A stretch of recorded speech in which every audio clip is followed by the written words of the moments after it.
Bienvenue sur Passionné de Novela, vous regardez Les Noces de Zara épisode 27, mais avant de commencer, abonnez-vous et activez la cloche de notification pour ne rien rater, n'oubliez pas d'aimer la vidéo.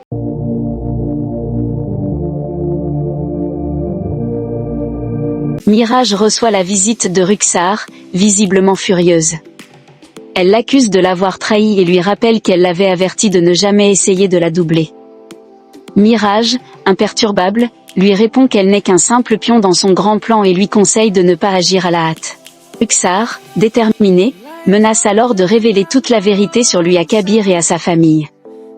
Mirage, en réponse, lui rappelle que d'autres personnes ont déjà été prises dans son jeu et qu'il vaut mieux éviter de jeter des pierres quand on vit dans une maison de verre. Ruxar, loin d'être intimidée, affirme qu'elle est prête à tout, même à se détruire, pour atteindre son objectif. Pendant ce temps, Zara retrouve Kabir et devine qu'il pense à Ruxar. Kabir s'inquiète pour elle, persuadé qu'elle prend un chemin qui l'amènera à sa propre perte. Il refuse de la voir détruire sa vie et cherche un moyen de l'aider. Zara, qui a déjà sauvé Ruxar une fois en lui donnant son sang, propose un plan pour la sauver encore une fois.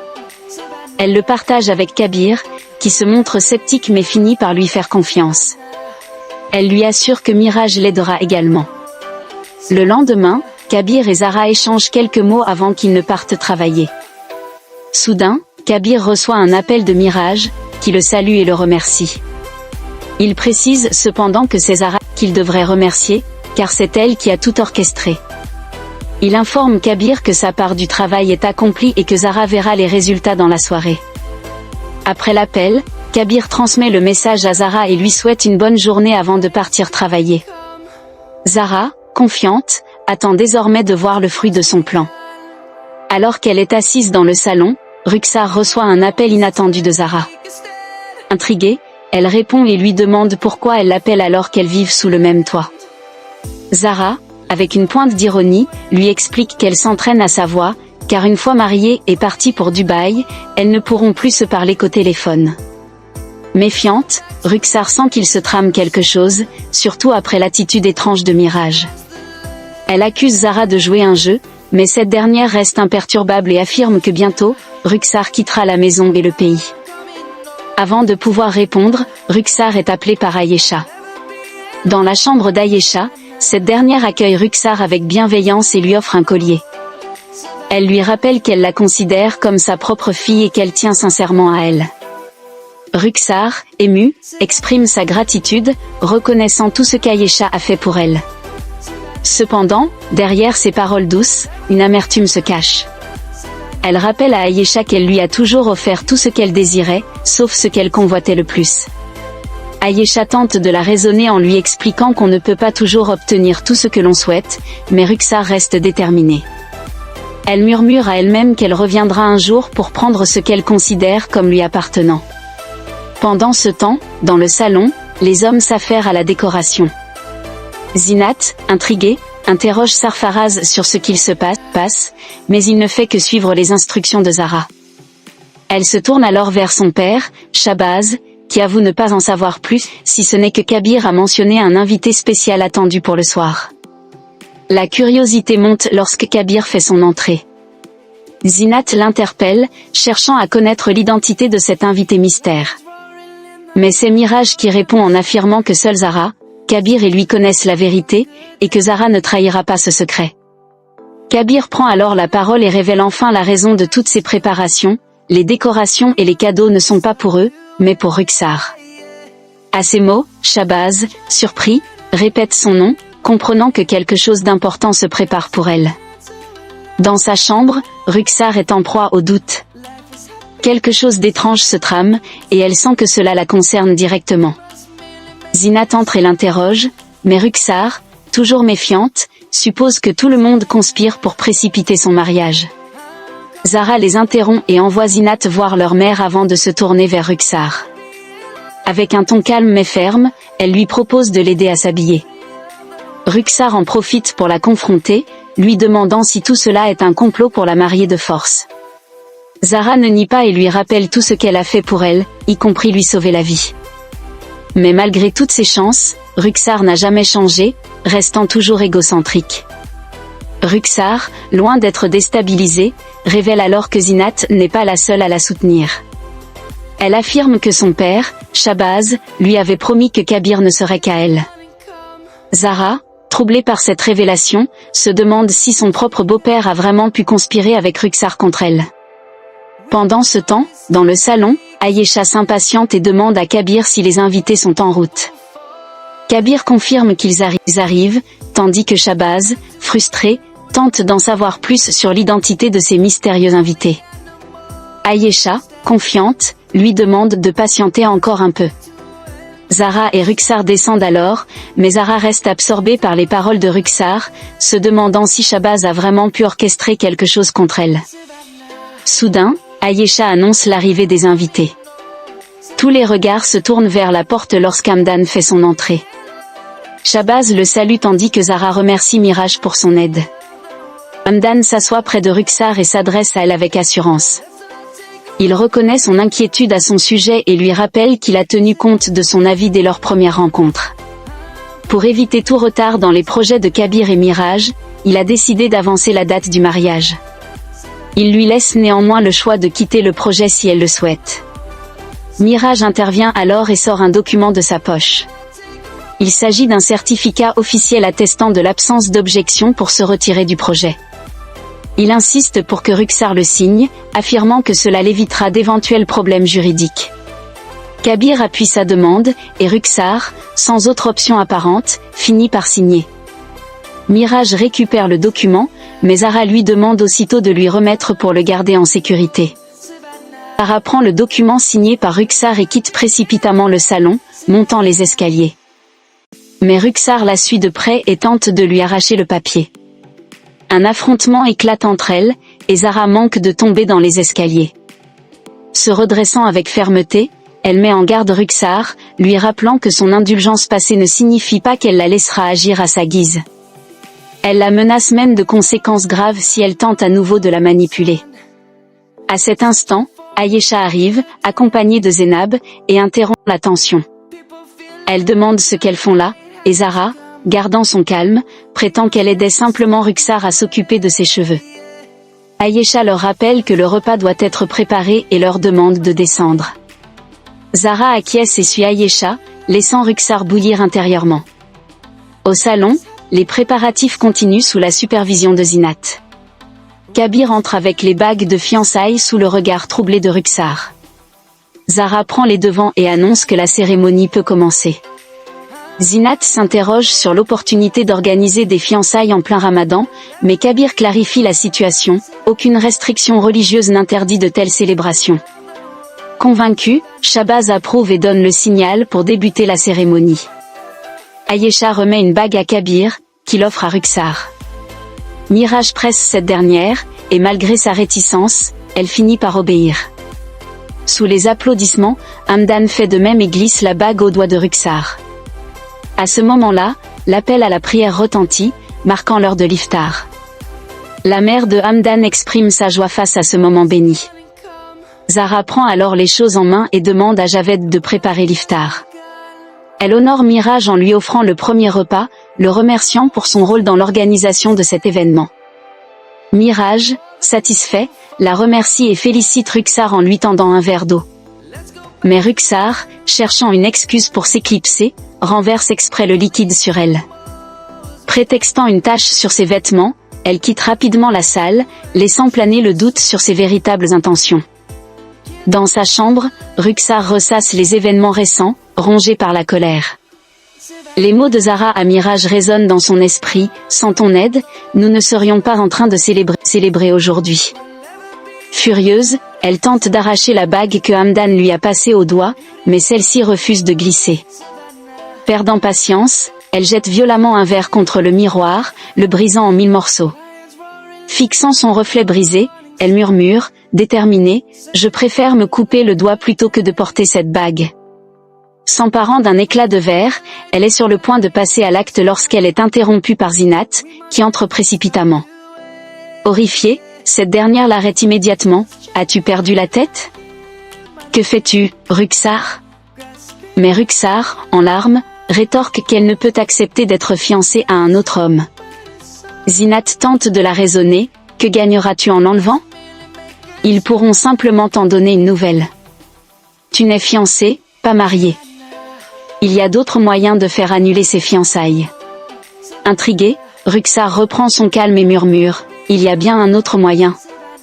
Pendant ce temps, dans le salon, les domestiques transportent les cadeaux destinés à la famille de Hamdan. Ayesha veille à ce qu'ils soient placés dans leur voiture. Zénab, touchée par cette générosité, s'interroge sur cette attention particulière. Ayesha lui répond que c'est Zara qui a supervisé l'organisation des présents. Profitant de l'agitation, Zinat tente discrètement de glisser une lettre parmi les cadeaux, mais celle-ci tombe au sol. Zara, toujours vigilante, l'aperçoit et pose immédiatement son pied dessus, empêchant Zinat de la récupérer. Elle s'exprime humblement, « Je n'ai rien fait de spécial, c'était le souhait de papa. » Et puis, Ruxar est comme une fille pour lui. Kabir soutient ses propos, apaisant les esprits. Alors que Zénab s'apprête à partir avec sa famille, elle bénit Zara et lui demande de partager son bonheur avec sa future belle-sœur. Au dernier moment, Zinat parvient à ramasser la lettre et la remet discrètement à Ruxar. Miraj prend congé à son tour, saluant Shahbaz avant de partir. Avant de quitter la maison, la sœur de Hamdan s'approche de Ruxar et lui lance « Nous nous reverrons bientôt ». Ruxar lui tend alors un cadeau en faisant glisser discrètement la lettre à l'intérieur. Plus tard dans la nuit, Zara, seule dans sa chambre, repense aux paroles de Ruxar qui l'obsèdent. « Papa m'avait promis que Kabir serait à moi. Même lui sait que je ferai une bien meilleure belle-fille que toi ne le seras jamais. » Un doute grandissant envahit son esprit. Troublée par les paroles de Ruxar, Zara sort de sa chambre et aperçoit Shahbaz. Hésitante, elle l'interpelle. « Papa ? Puis-je vous poser une question ?» Il l'encourage à parler, et Zara, le regard rempli de doute, demande « Ai-je commis une erreur ? Pourquoi pensez-vous que Ruxar ferait une meilleure belle-fille que moi ?» Pris de court, Shahbaz fronce les sourcils. « Pourquoi dis-tu cela ? Quelqu'un t'a dit quelque chose ?» Zara avoue alors « C'était Ruxar. Elle m'a dit que vous lui aviez promis que Kabir serait à elle. » Shahbaz soupire, après un moment de silence, lui explique « Zara, souviens-toi du jour de tes fiançailles avec Kabir. » À ce moment-là, Ruxar s'est taillé les veines dans sa chambre. Son état d'esprit était fragile. Pour la calmer, je lui ai dit cela. C'était la seule solution. Mais ce n'était qu'un malentendu, ma fille. Tu es ma belle-fille, et je suis heureux que ce soit toi. Peu importe ce que les autres peuvent dire. Au même moment, Kabir arrive et entend la conversation. Il s'excuse d'avoir écouté, mais ne peut s'empêcher de reprocher à son père. « Papa, tu ne devrais pas encourager Ruxar. Elle en est arrivée là parce que tu l'as toujours soutenue. » Shahbaz tente de se justifier. « Tout ce que j'ai fait, c'était pour ton bien, mon fils. » Mais Kabir secoue la tête. « Non, papa. Tu l'as fait pour protéger ta réputation. Je comprends pourquoi, mais cela ne justifie pas tout. » Plus tard dans la nuit, alors que tout le monde a terminé le dîner, le téléphone d'Ayesha sonne. Shahbaz, intrigué, demande « Qui peut t'appeler si tard ?» Ayesha décroche et échange brièvement avec son interlocutrice avant de raccrocher, l'air préoccupé.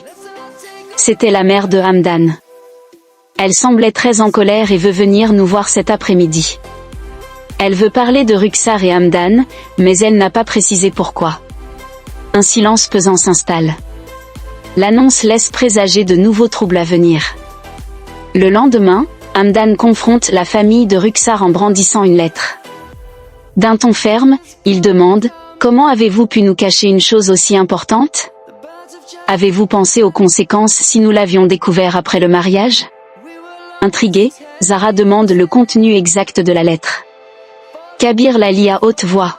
« Hamdan, je suis désolé, mais vous devriez savoir que la famille de Ruxar a été maudite par un fakir. Les plus jeunes filles de cette famille restent sans enfants ou n'engendrent que des filles. Même la mère de Ruxar, étant la plus jeune, n'a eu que des filles. Vous pouvez comprendre ce que cela signifie. » Kabir referme la lettre, déconcerté. « Quelqu'un peut-il m'expliquer ce que c'est que cette histoire ?» Zénab, la mère de Hamdan, prend la parole. « Et si cette malédiction s'avérait vraie, Kabir ? Que allons-nous faire? Zara tente de calmer la situation, même si elle n'a que des filles, en quoi est-ce un problème? Mais Zénab insiste, vous auriez dû nous en parler bien plus tôt. Nous aurions pu prendre une décision en toute connaissance de cause. Hamdan, visiblement troublé, se tourne vers Kabir, j'ai entendu dire que tu voulais épouser Rukhsar au début. Pourquoi ne l'as-tu pas fait? Est-ce à cause de cette malédiction? Ayesha intervient, non, Hamdan. Ce n'est pas vrai du tout. Quelqu'un essaie de briser cette alliance. Mais Zénab secoue la tête, désolé, Ayesha, mais nous rompons tout lien avec vous immédiatement. Allons-y, Hamdan. Ayesha tente de les retenir, mais Zénab reste ferme. Kabir s'adresse alors à Rukhsar, désolé, ils osent te rejeter à cause de moi. Je ne laisserai pas cela arriver. Je vais t'épouser. Mais soudain, Zinat secoue Rukhsar qui était plongé dans un rêve éveillé. Rukhsar. Rukhsar. Réveille-toi. Tu as dormi trop longtemps. Hamdan et sa mère sont là. Encore troublé par son rêve, Rukhsar murmure, les rêves deviennent réalité, n'est-ce pas? Zinat sourit, oui, et le tien est sur le point de se réaliser. Habille-toi et descends vite. Dans le salon, Hamdan et sa mère font face à la famille de Rukhsar. Zénab tend la lettre à Shahbaz, qui la lit, puis la passe à Ayesha et enfin à Kabir. Ce dernier, confus, demande, qu'est-ce que c'est que ça? Répondez-moi. Rukhsar ne répond pas, mais intérieurement, elle prie pour que son rêve se réalise. Contre toute attente, Hamdan prend la parole, pensiez-vous vraiment que nous allions annuler cette alliance à cause d'une lettre pareille? Je suis un homme de foi, mais je ne crois pas à ces superstitions.